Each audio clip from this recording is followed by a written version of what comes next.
Introduction to Javanese Leadership Philosophy.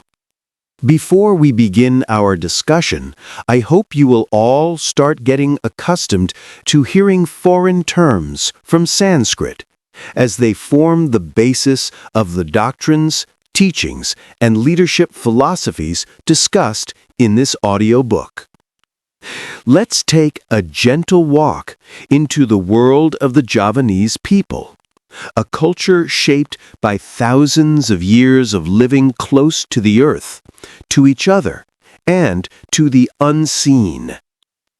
On the island of Java, long before Hinduism, Buddhism, Islam, or Christianity ever arrived, people already had a deep spiritual understanding of life. They farmed rice in a way that required tight cooperation. They watched the stars, wove cloth, painted batik, played gamelan music, and breathed life into their shadow puppet stories called wayang. And through all that, they developed a spiritual principle that still survives today, kejawen, or Javanism. Kejawen, living in harmony. Kejawen isn't a formal religion. It's more like a way of finding the true life, or urip sejati, a harmonious relationship between humans, nature, and God. The ultimate ideal is jumbuhing kaulo gusti, the beautiful unity between servant and Lord. Kejawen is inseparable from the Javanese soul. It shows up in rituals, in values, and in the way people interact. One of its core ideas is mamayu hayuning bavona, the desire to preserve the beauty of the world, which also means caring for nature and creating peace in society. Growing up in Java means being taught from a young age to live in harmony with people, with the universe, and with the divine. That's why, even though Java is home to multiple religions, religious conflict is extremely rare. The Javanese mindset has always been, all religions are good. Budi Pekerti, the heart of Javanese morality. The foundation of Javanese ethics is called Budi Pekerti, good moral character. A person with Budi Pekerti is believed to live safely, peacefully, and with dignity. This idea is passed down not only through parents and teachers, but also through the traditional wayang stories. In wayang, characters like the Pandawa knights embody sincerity, humility, and devotion to truth. Their rivals, the greedy and power-hungry Kurawa, show the dangers of ego and moral blindness. Through these stories, Javanese audiences are constantly reminded of the struggle between good and evil, both in the world and within themselves. Everyday courtesy, tata krama, and respect. Javanese manners, called tata krama, shape how people speak, sit, act, and interact. The language itself has levels: refined speech for elders, casual speech for friends, which naturally teaches respect. Respect includes honesty, willingness to help, self-control, patience, and avoiding the 5 M's of misconduct: gambling, adultery, drunkenness, addiction, and stealing. A person should avoid causing shame, or isin, by behaving badly. Harmony, or rukun, is always the goal. There's a saying, rukun agawe santoso. Harmony makes us strong. Community and ritual Slametan and Gotong Royong. Two important traditions express this harmony. Slametan, a communal prayer feast for safety and blessings during life events, and Gotong Royong, collective work, such as cleaning the village, repairing roads, or supporting a neighbor in need. These practices strengthen social bonds and ensure that no one stands alone. The three levels of Kejoen knowledge. Kejoen also teaches three levels of spiritual understanding. 1. Kanuragan, physical and mystical strength, often related to martial arts and invulnerability rituals. 2. Kasepuhan, spiritual knowledge used for healing and protection. 3. Ngelmu Sejati, or Kasunyatan, the highest truth. Only a wise, disciplined person can reach this, achieving peace and unity with God. Reaching true reality takes patience, honesty, and spiritual maturity, not shortcuts, not magical tricks, and certainly not fear. Names and respectful address. The chapter also explains common Javanese terms of address, such as pak, bu, mas, mba, ki, and ni. These aren't just names. They reflect warmth, respect, and closeness within the community. 3. Dharma, the duty of a noble person. The final part introduces 3 dharma, or the 3 obligations of those who live with noble character. In Kejawen, God doesn't punish. Humans simply face the natural results of their choices. A noble person understands their duty to uphold truth and justice and to work for the good of humanity. The 3 types of dharma are illustrated through Wayang heroes. 1. Dharmane Pandita Uttama, the duty of a holy saint, shown through Arjuna's deep meditation and resistance to temptation. 2. Dharmane Ratu Binatara, the duty of a great king, embodied by Krishna, who ruled with wisdom, fairness, and selflessness. 3. Dharmene Satriya Viratama, the duty of a warrior, ready to defend truth even at the cost of life. These examples guide anyone seeking true knowledge. They also inspire traditional Javanese leadership values such as Hasta Brata, the 8 qualities of wise leadership, which the text hints at for the next part.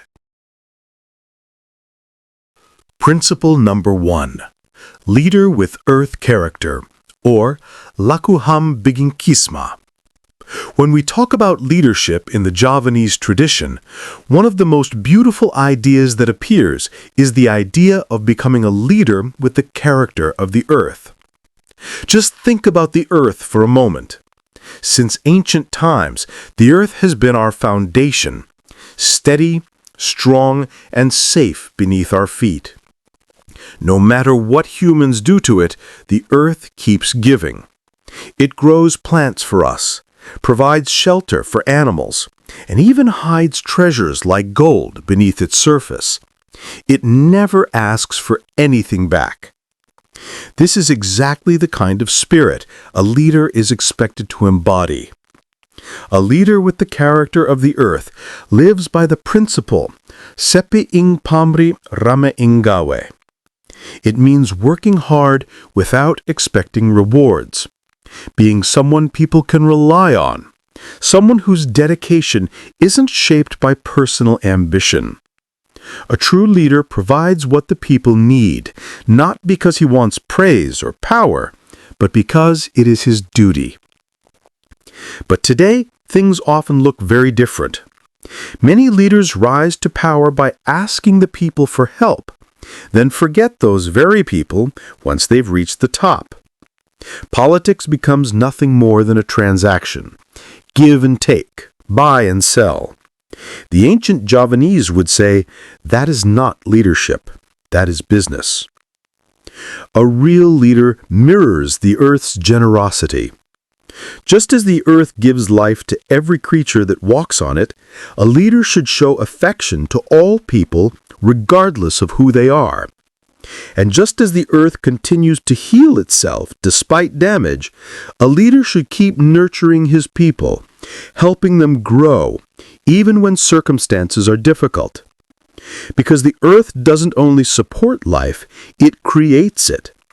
Everything that grows from its soil. In the same way, a great leader doesn't simply command or govern, he educates, he guides, and he shapes future generations. His legacy isn't measured by how long he holds power, but whether he has raised qualified, wise individuals who can lead after him. This is why a leader should not spend his energy trying to preserve his position. Instead, he should focus on the sovereignty of the nation and the prosperity of the people. And that includes preparing the next generation of leaders who will continue people-centered policies with the same sincerity. There is another symbolic quality of the earth, its ability to remove what is unnecessary. When a person dies, the earth absorbs the flesh and leaves only the bones. In leadership, this becomes a reminder that a leader must help eliminate the harmful elements within society. Laziness, corruption, lack of discipline, lack of education, crime, and anything that keeps people from progressing. But even more importantly, a leader must also remove the ugliness within himself. Arrogance, greed, dishonesty, or anything that could endanger his leadership. Before transforming others, he must be willing to purify his own character. Because in the end, this is what leadership is truly about. Raising the people up, turning conflict into harmony, and transforming a society driven by individual interests into a community filled with solidarity. A leader with the character of the earth doesn't just hold power. He cultivates, heals, guides, and grows the nation, just as the earth quietly, patiently grows life every single day. Principle number 2. Leader with water character. Lakuham baging tirta. Now let's turn to another powerful symbol in Javanese leadership, the leader who has the character of water. Water is one of nature's greatest teachers. It moves softly, yet reshapes mountains. It flows downward, always seeking the lowest places, and in doing so, it touches everything along its path. A leader with the character of water behaves in exactly this way. Instead of staying above the people or surrounding himself with the elite, he goes down to where the real problems live, among everyday people, especially those who struggle the most. He listens, he observes, he understands. He doesn't distance himself from the community. He immerses himself in it. Water also has another remarkable quality. It always levels itself. No matter where you pour it, the surface becomes flat. This reminds us that a leader must be fair, truly fair. He cannot give privileges to the rich, the noble, or the politically powerful.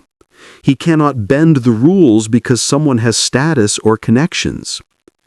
In Javanese teaching, this is described as water that never embat oyat emban chinde, meaning water never favors one root over another. never carries a special cloth for a special person. Water treats everything equally, and a leader must do the same. Justice, when it's genuine, spreads across a society like clean water washing away impurities. It brings clarity, trust, and peace. It brightens the whole community. And speaking of peace, water gives coolness. A leader with water character brings comfort and safety to his people. Under his leadership, no one should feel hungry, unsafe, or forgotten. His fairness becomes a shelter, just as cool water soothes heat and restores balance. This water-like leadership is similar to the character of Yama, the Hindu god often portrayed in wayang kulit stories. Yama is strict, just, and unwavering in upholding law and fairness.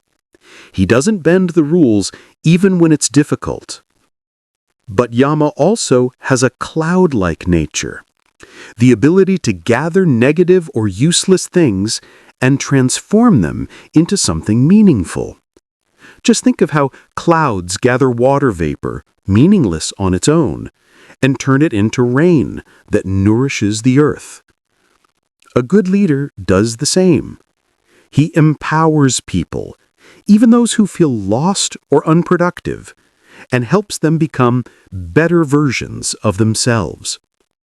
But of course, where there is rain, there is also lightning.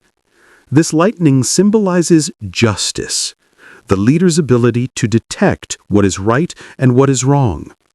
And just as lightning can be fierce, a leader must be ready to punish wrongdoing. This is the ancient version of what we now call the carrot and stick approach. Reward the good, correct the bad. And finally, we come to one of water's most famous qualities, its flexibility. Pour water into a bowl, and it becomes the bowl. Pour it into a tall glass, and it becomes the glass.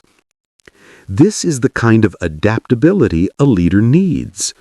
Not being rigid, not leading by threats or intimidation, but adjusting with wisdom, communicating with empathy, and finding the right approach for each situation. A leader with the character of water doesn't force people to follow him. He inspires them. He invites them to share a vision. He shapes himself to the needs of the community, so the community can rise together. And just like water, it moves quietly and steadily, creating life wherever it flows. Principle number 3. Leader with wind character. Lakuham Benging Maruta. Now let's move to the next element in Javanese leadership philosophy, the leader with the character of the wind. Think about the wind for a moment. We don't see it, but we always feel it. It moves quietly, constantly, visiting every place without exception. It brings freshness when the world feels heavy, and it slips into the smallest spaces with ease. A leader with the character of the wind is just like that. He is present for his people, not just through speeches or grand appearances, but through genuine involvement in solving their problems. He doesn't wait for a camera or a headline. He doesn't need applause. He helps, because that is what he was chosen to do. Just as the wind touches every corner, a leader must pay attention to every layer of society. No issue is too small, no community too remote. He listens carefully, gathers perspectives, and examines every possible solution before choosing the most responsible path. And this thoughtful approach isn't the same as being slow. It's about being careful. A wise leader understands that there will always be lobbyists, advisors, or political actors trying to push their own agendas, sometimes armed with inaccurate or incomplete information. So he thinks deeply, like the wind that considers every direction before it blows. Again, we cannot see the wind, but we can always feel it when it arrives. A wind character leader doesn't chase popularity or obsess over visibility. He doesn't need to be a media darling to prove that he's working. In fact, too much attention can be a distraction, and sometimes even a disguise, because in politics, publicity is often used to hide incompetence rather than reveal truth. This is why the Javanese describe the wind's principle as maruta, working sincerely, quietly, without unnecessary spectacle. Of course, there are moments when a leader must step forward into the public eye, especially when major announcements need to be made. Communication matters. But when it comes to executing programs, solving problems, and serving people, too much media noise can actually get in the way. A leader shaped by the spirit of the wind simply does what needs to be done. No drama, no theatrics, just steady, sincere service. His presence may not always be visible, but the impact of his leadership, like the cool breeze on a warm day, will always be felt by the people he serves. Principle number 4. Leader with ocean character. Laku hambeging baruna. Now, let's dive into another powerful symbol in Javanese leadership philosophy, the leader who carries the character of the ocean. Think about standing at the edge of the sea. You look out and you feel as though you can almost see where the ocean ends. But the closer you get, the more you realize it doesn't end. It stretches farther and farther and farther. That sense of vastness and depth is exactly what defines the ocean, and it is exactly what should define a leader. A leader with the character of the ocean is someone with deep insight, broad understanding, and the wisdom to handle whatever challenges come his way. Wisdom is the key word here. Our Javanese ancestors captured this beautifully in a well-known saying. Be a wise leader, not just a smart one. Because intelligence without wisdom only leads to clever deception. And it's true. Being smart is easy. It comes from study, from logic, from the mind. But being wise is different. Wisdom comes from the heart, from empathy, morality, and understanding people's feelings even when they don't voice them. A wise leader senses what others miss. He sees more than what is on the surface. Today, the world is full of highly educated leaders, graduates of prestigious universities decorated with titles and honors. But academic brilliance doesn't always translate to wisdom. Too often, these leaders rely only on logic. They underestimate intuition, emotion, and the deeper human reasons behind conflict and suffering. They try to solve complex problems with formulas, forgetting that problems often remain because people's hearts are involved. That's where the ocean comes in. In the symbolism of Hasta Brata, the ocean represents forgiveness. When you scoop water with your hands, it returns instantly to its calm surface. No scars, no marks, no memory of the disturbance. This teaches that a leader must have a large, forgiving heart. Because the reality is, a leader will always face criticism. People will complain. Groups will disagree loudly. Disappointment is natural. If a leader reacts with anger or vengeance every time he is criticized, he drifts toward authoritarianism. But if he can forgive, if he can absorb criticism without losing his calm, he becomes like the ocean, steady, balanced, capable of holding everything. The ocean accepts whatever flows into it. Clean water, dirty water, garbage, even the bodies of the dead, the ocean receives them all. This doesn't mean a leader accepts wrongdoing, but it means he accepts reality. He accepts diversity, conflicting viewpoints, imperfections. He knows that plurality is natural. If he tries to suppress it, imbalance will follow, just as blocking a river causes flooding or destruction. This is the soul of the ocean, the ability to embrace differences, to remain calm, and to understand nature's flow.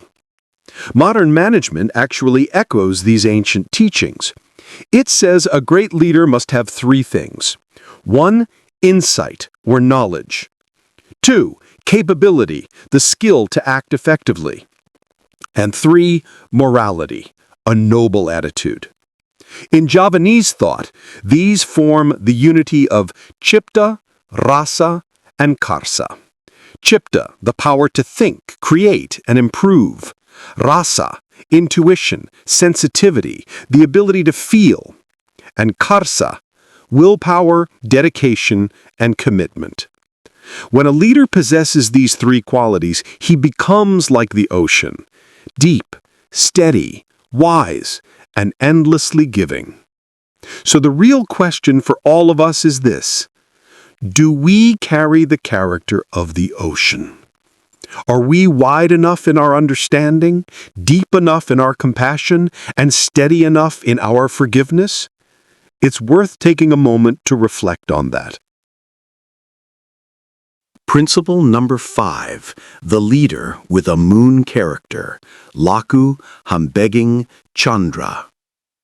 Have you ever looked up at a full moon on a clear night?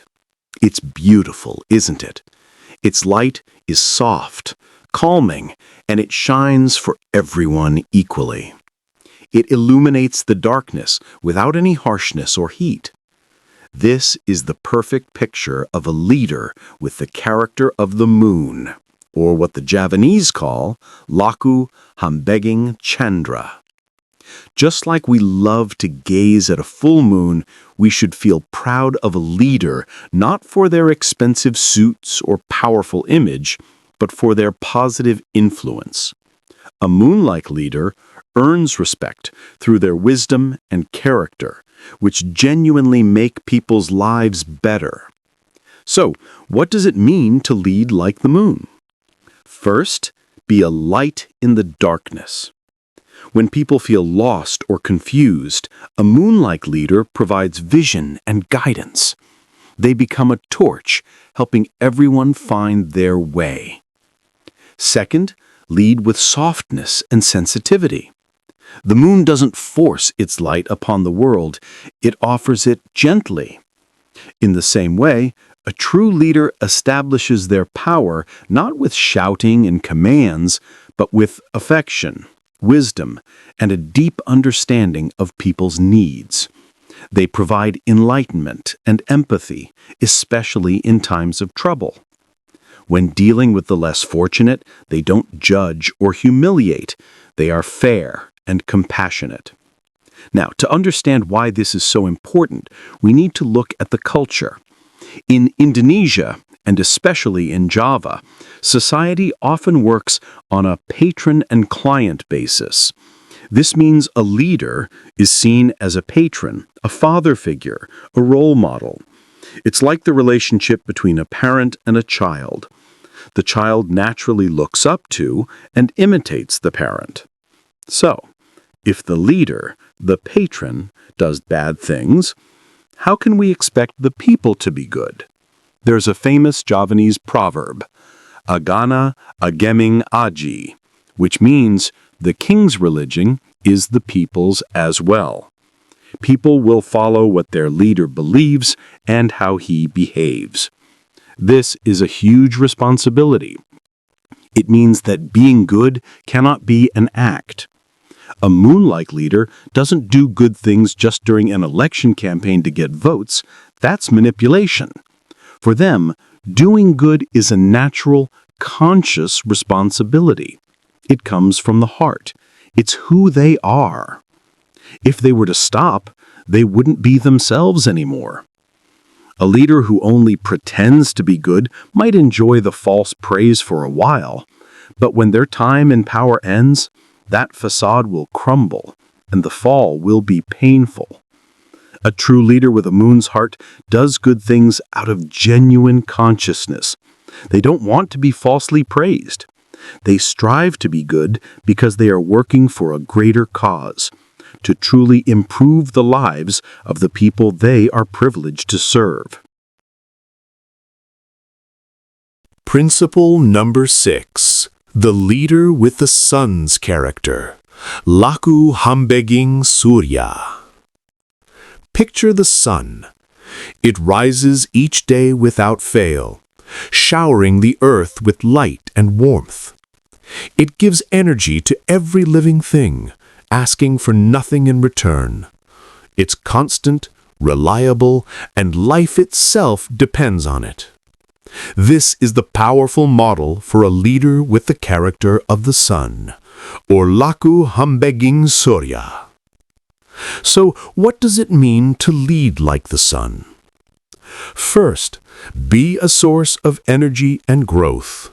Just as the sun enables plants to grow, a true leader is dedicated to nurturing their people. They provide education and opportunities, inspiring everyone to improve their lives and reach their potential. Second, shine a light on the path forward. The sun illuminates every corner it can reach. A sun-like leader brings enlightenment, guiding people out of confusion and showing them the right path. Their decisions are made carefully, but once set, they are firm in their goal, to better the lives of all people, without any favoritism. Third, be disciplined and consistent. The sun provides warmth, but it can also bring a scorching heat. Similarly, a good leader treats people with affection when they follow the rules, but isn't afraid to enforce fair consequences for those who break them. They rule with a balance of warmth and firmness. Now, here's a crucial point. The sun gives generously without expecting any payment. A real leader should serve their country selflessly, not use their power for personal gain. Sadly, today we often see leaders who are more focused on selling promises to win votes than on actually serving the people. But a leader with the sun spirit possesses a powerful dedication. Think about how the sun's heat evaporates water, which later falls as rain to fertilize the land and bring life to dry soil. In the same way, a sun-like leader works tirelessly, using careful thought and persistence to achieve goals that revitalize their community and nation. Now, you might be thinking, this sounds ideal. But is it realistic in our modern world? The text makes a startling point. Since 1998, no Indonesian president is noted to have consciously applied these ancient Hasta Brata principles. And our world today feels like it's in a state of chaos, doesn't it? The Javanese ancestors actually predicted this. They foretold a Zaman Edan, an age of madness. In this age, it can feel like you have to be crazy or corrupt just to get ahead. The poem says, "Later there will come a time of madness. If you don't follow this madness, you'll get nothing. But remember, even if you benefit from your madness, the luckier ones are those who keep their feet on the ground. They are the careful and wary ones." Doesn't that feel true today? With corruption, conflict, and a culture that often rewards the loudest and most ruthless, we are living in that predicted age of madness. That is exactly why we need leaders with the character of the sun more than ever. We need a leader who can be a steady, bright light in this global darkness, a source of warmth, energy, and unwavering integrity to guide us all forward. Principle number 7. Leader with fire character. Laku hambaging dahana. Now we arrive at one of the most powerful metaphors in Javanese leadership philosophy. The leader with the character of fire. Fire is fascinating. It stands upright, rising boldly toward the sky. Yet it also bends, sways, and adapts to the wind. It can burn and destroy, yet in the darkest moments it becomes the very thing that gives us light, energy, and warmth. A leader with the character of fire carries these same qualities. He is patient, yet unwavering, flexible, yet firm, courageous, dedicated, and always ready to act when the moment calls for it. There is an old proverb in Hasta Brata that captures this perfectly. Those who are brave only when things are easy, but afraid when difficulties come, will never reach their goals. This saying reminds every leader, and really every one of us, that courage is not optional. Life will never be a straight, smooth line.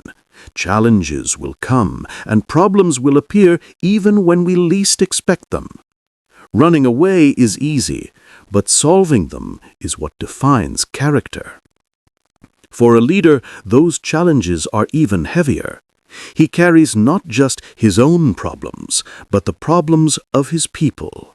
He must offer solutions that don't just fix the present, but prevent future crises. He must see farther than others, predict what dangers might come, and act before those dangers turn into disasters. And to do all that, he must have the spirit of fire.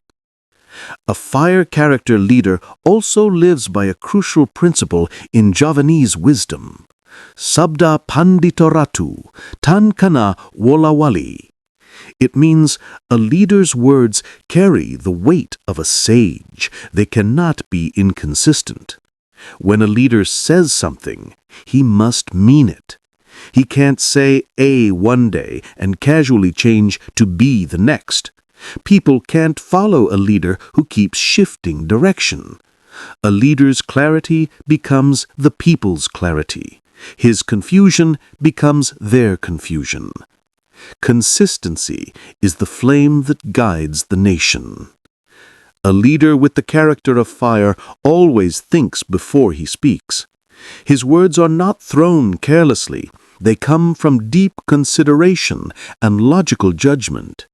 He knows that every promise he makes becomes a responsibility he must honor. The Javanese have a phrase for such a leader, berbudi bawalaksana, a person whose words and actions are aligned, whose integrity burns bright. A leader like this becomes a source of illumination. Just as fire lights up the darkness, he guides his people toward a better path, a clearer future. His honesty and consistency help people feel safe, hopeful, and united. But when a leader lacks this fire, when he is inconsistent, indecisive, or unreliable, the consequences are severe. The people lose direction, society becomes disoriented, and instead of rising toward progress, the nation risks sinking into decline. Fire, when noble and controlled, becomes a beacon, and a leader with a fire character becomes exactly that, a guiding light, a source of courage, and a force that leads his people forward, even through the darkest times. Principle number 8. Leader with star character. Laku humbeging karthika. Now let's look to the night sky, because Javanese philosophy also teaches us about a leader who carries the character of the stars, the karthika. Stars have been humanity's guides for thousands of years. Sailors followed them across endless oceans. Travelers used them to find direction. And even today, they remain symbols of clarity, hope, and orientation in the darkness. A leader with the character of the stars embodies this same guiding light. He becomes a source of pride for his people, someone they trust, someone they look up to. And just like the stars that stay steady in the sky, never shifting from their place, a leader must also remain firm in his values and consistent in his commitment to guiding others. This ability to guide is not something that comes by accident. It is earned. It is built through consistency, reliability, and a sincere intention to serve. A star character leader must be strong, both physically and mentally. He needs discipline, endurance, and the courage to stay true to what is right, even when temptations surround him. He does good for others without pretense, without showing off, without expecting reward. This isn't just an ideal, it is a daily lived practice. But there is another quiet truth in this symbolism. Stars are small, yet they shine anyway. Even the tiniest star lights up the vast sky. Even the faintest one still adds beauty to the night. In the same way, a leader must carry confidence, not arrogance, but a grounded belief in his ability to guide others despite his flaws. Because leaders, like all human beings, are not perfect. They have fears, doubts, weaknesses, and dreams just like everyone else. What sets them apart is not the absence of these human traits, but the ability to rise above them. A true leader learns to control his negative impulses. He sets aside pride, anger, and ego. He chooses clarity and compassion instead. Only then can he lift the torch and illuminate the path forward for others. The star character reminds us of this. A leader's purpose is not to be flawless, but to be a light. To shine steadily, honestly, and consistently, even when the world around him grows dark. Because when a leader shines with sincerity and integrity, the people can walk forward with confidence, knowing they are guided by someone who sees beyond the horizon. Conclusion.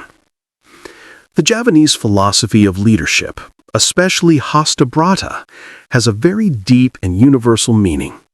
Its teachings can be applied in every country as moral guidance in selecting future leaders.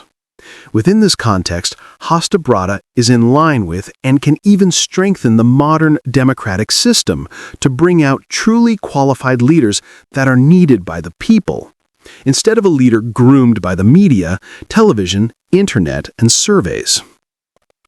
Today we see so many leaders who pretend to be good and trustworthy during campaigns, but turn out to be unreliable once they run the office.